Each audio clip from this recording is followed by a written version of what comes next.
Hi there, another book review video, and this time I'm going to talk about a book that you might heard of it, Crashing It by Gary Vaynerchuk.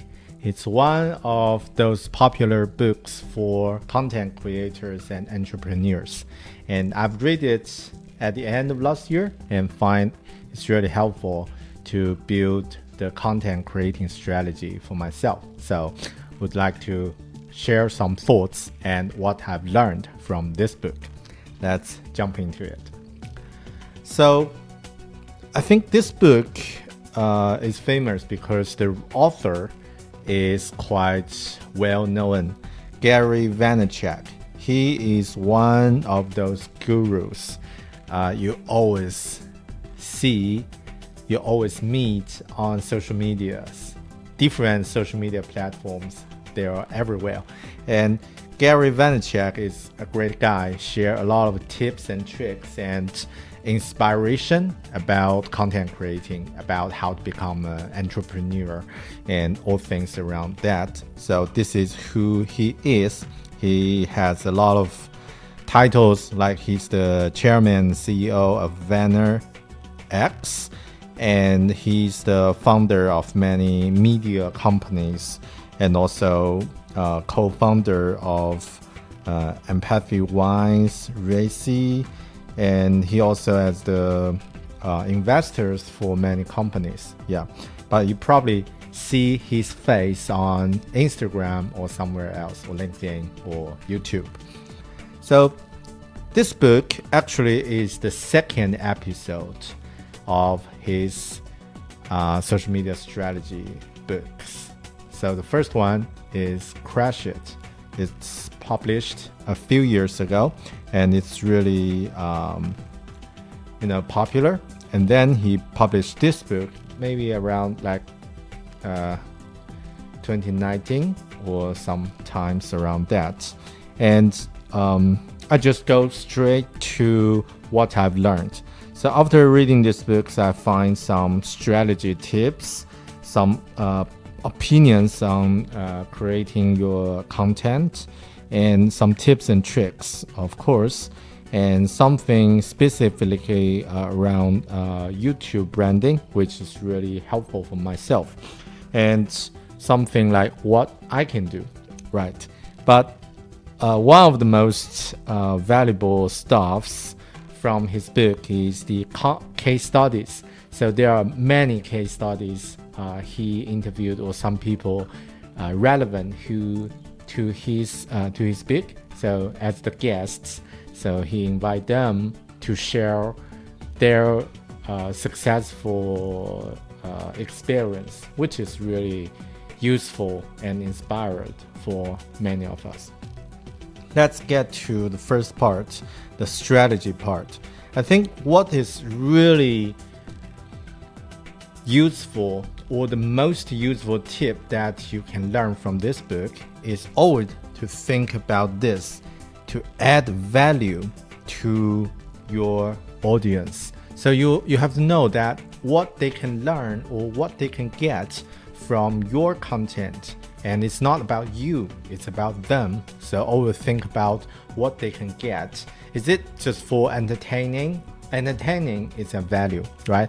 Or is it about learning something, or get some information, or connect something? Or just think about the value. And I really like this one. I don't know because this is also the note I took after reading the book. If my day is a dashboard, the main call to action is add value. Probably it's from the moment I read this book. And also he talked about the strategy of being a big fish in a small pool, rather than just to become a general guy, know everything, which I think is a good strategy. You have to find your niche in different markets. And for example, like myself, I'm a Chinese guy who speaks English and work in software designing industry. So as a product designer, so this could be my niche.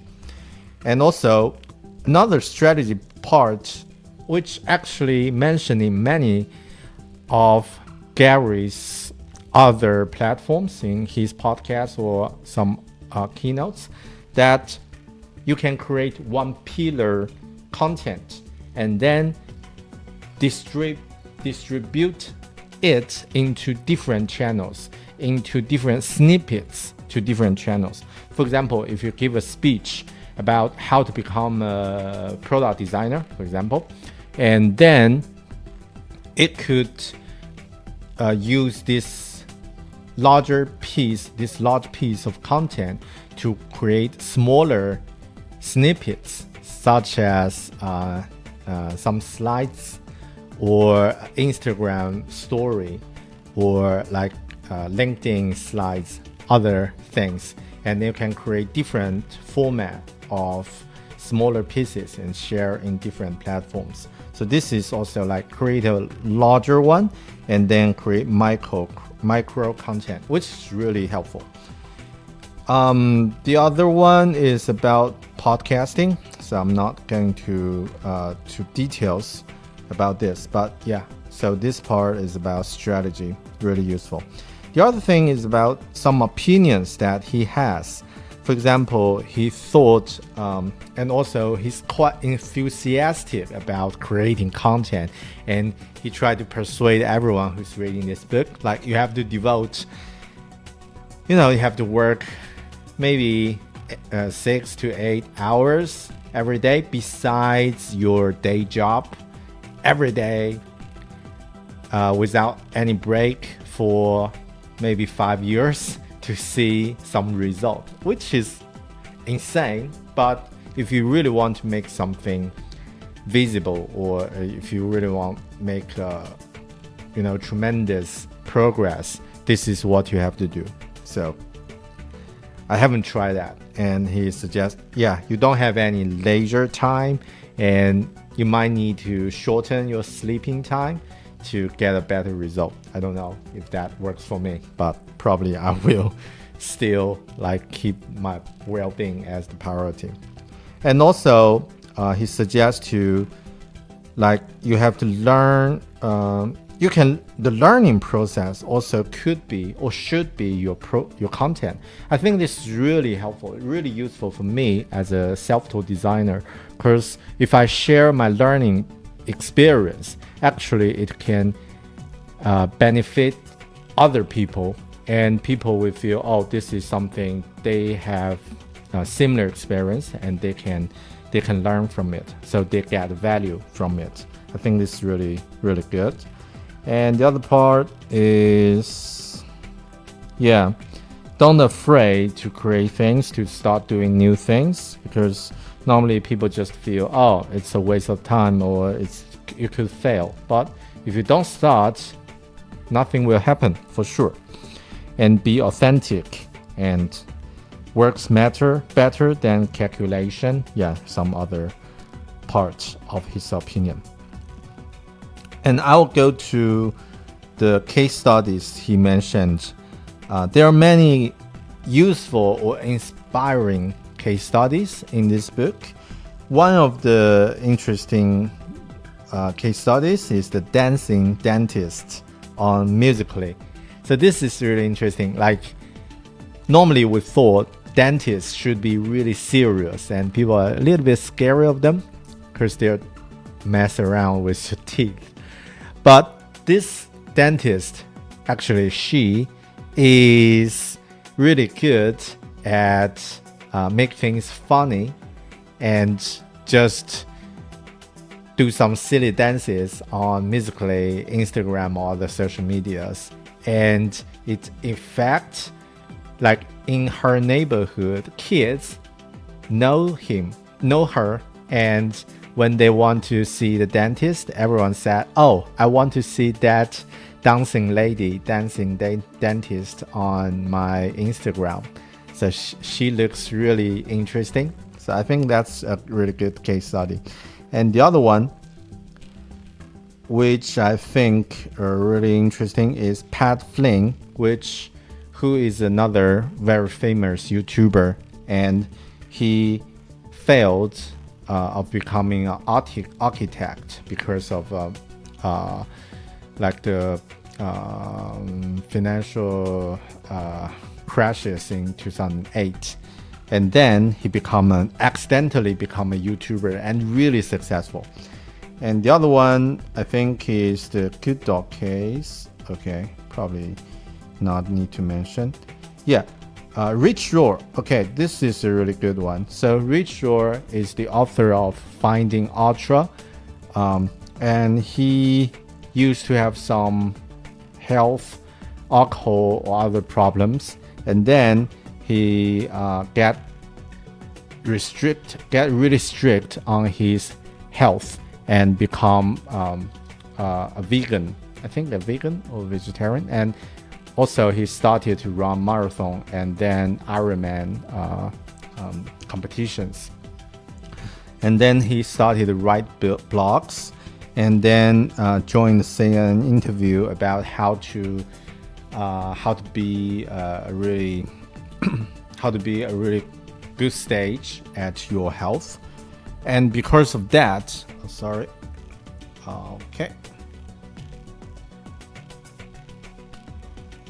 And just one night before the interview, he realized that this interview could be very popular, and then his blog could be visited by many people, and he can do something about that, monetize it. So he did an all-nighter to make an ebook and about how to cook in a healthy way, and it go viral. The interview went viral, so that he sold many of the copies about this of this ebook, and it paid the mortgage for 2 years, which is amazing. And I think it's just seize the opportunities. Other tips and tricks that I've learned from this book, like voice first, according to like Alexa and other new platforms that are rising, we can really take the advantage of it. And the other part is about YouTube and how to become a better YouTuber, but I'm not going into details. In general, I think this book is really good to learn if you want to start your own content creating business or as a hobby. And also it's good to learn different platforms and how different platforms is, and then as a guidance strategy, so that you can build your own strategies. But flip aside, I think this book doesn't provide much practical tips for you to get started. And from the inspirational point of view, it's great. There are so many things can pump you up. But in general, I think from a practical point of view, maybe it's not as good as I expected. But still, it's a good book. So check it out. Crashing It by Gary Vaynerchuk. And thanks for watching this video. If you feel this one is useful and you like it, please leave a comment and be sure to subscribe my YouTube channel, BearTalk. I'm Bear, a product designer who lives and works in Auckland, New Zealand. I will see you in the next video. Bye.